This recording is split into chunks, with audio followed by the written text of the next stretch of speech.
What is up, YouTube, and welcome back to a long video here on the channel. I can't remember the last time I made one of these that were almost 10 minutes long, but here we are, starting out with paused, concentric only handstand push-ups. These were all over the place, to be honest. And the funny thing is that this is probably, if I try to envision it in my own head and have it make sense, be easier technically than just going down, stopping there, and going up again. Because you're allowing yourself to kind of get control and get your body locked in. Obviously, it takes energy out of you to stay down there at the bottom for like 3 to 5 seconds before you push back up. But I know I can stay down there for like a minute or something like that, minute, 2 minutes, because it's easier than an actual handstand in terms of balance and probably also in terms of strength. I might be able to stay down there for close to 2 seconds. But for some reason, I was just struggling a ton with catching balance, especially on the first rep. But you'll see, I did get some doubles here, which were the goal. The goal were to get 5 doubles. I think I got 4, something like that. So here I get the first rep and the second rep, and finally get a successful set. Then I believe I also have one where on the second rep I just lose balance at the bottom and then I redo it, which again shows me that it's not really a strength problem as much as it is a technical problem. Again here, managed to get another rep almost, but for some reason I just kept missing reps, like that last one where it was like it looks like I got it, and somehow I just didn't get it, and I don't manage to keep balance at the top, which is very, very annoying for me because these are kind of mistakes I want to eliminate. Here we got another successful set. I think the next one is where I get the first one, then fall over on the second, and then redo the second. No, not this one, but probably the one that comes here.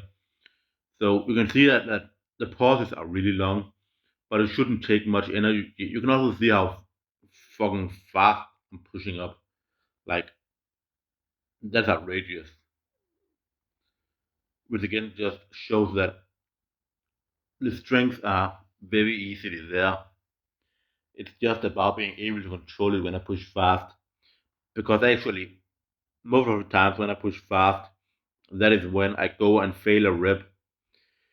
And this means that sometimes I just have to push slower in order to be able to control it. But I obviously rather want to get to a point where I can push up as fast as I possibly can and catch balance all the time, because that means I'm gonna be using less energy than if I push with less speed in order to be able to keep balance. I wouldn't be able to do as many reps if that is the case.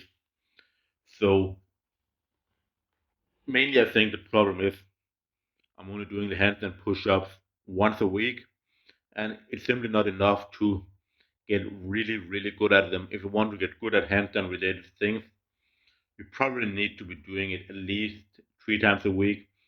For handstand push-ups, I think um, when it comes to just handstands and one-arm handstands, probably 6 to 7 times a week are optimal because it's much more technical and there's not really a strength component like there actually is when you're doing a handstand push-up, where the balance is still probably the hardest component, but it's much more strength involved than there are when you're doing a one-arm handstand, for instance, because that is the holy grail of handstands. After that, I moved on to some single arm pull downs, which were a deload for this week. So I just did 2 sets of 6 per arm, just getting the volume. I think even though you're deloading like not really necessary to skip an exercise totally. It's better to just do a little bit of volume and probably less than you think, because the only reason you're doing it is to just stimulate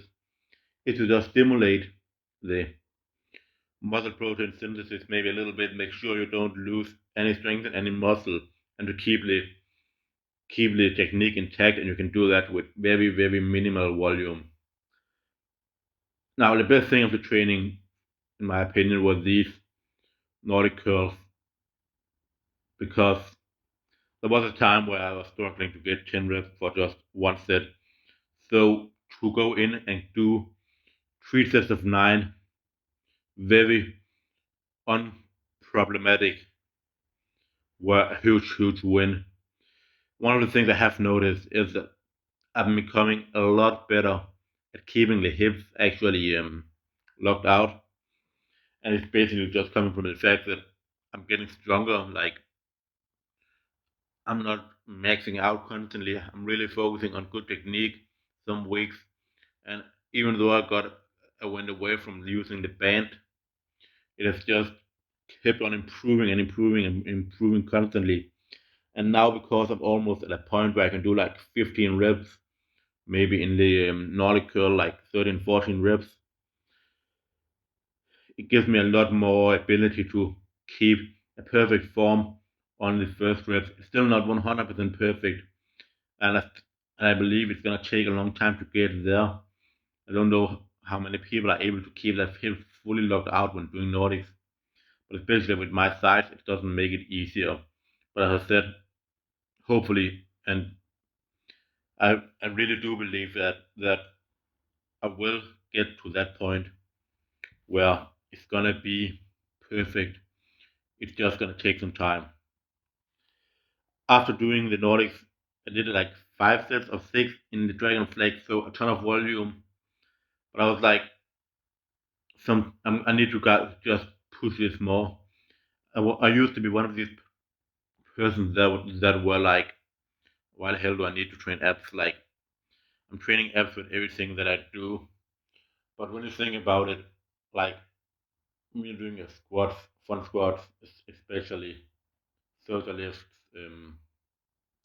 pull ups,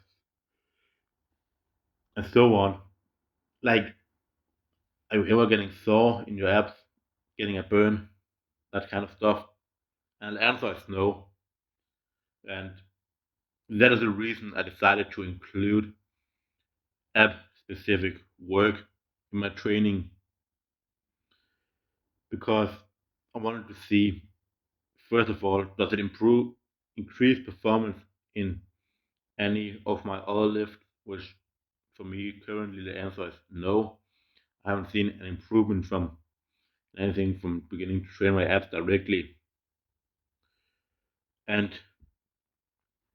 and two, does it take away from any other thing? This is something that hinders me, and so far, no, I don't really believe so. I was sore after the first time I did abs, but the two times, but all the times after that, I've not been sore at all the day after training abs. So I think it's perfectly fine to say that it's not taking away from any other thing that I'm doing. But what I will say is that it definitely gives a good burn, and I'm getting stronger in the ab training itself. Um, so I don't think it's a bad thing to do. It should be building some more muscle in the abdominal region, which I think is never a bad thing. That is gonna be all for the video, guys, and I'll see you for the next one. Peace out.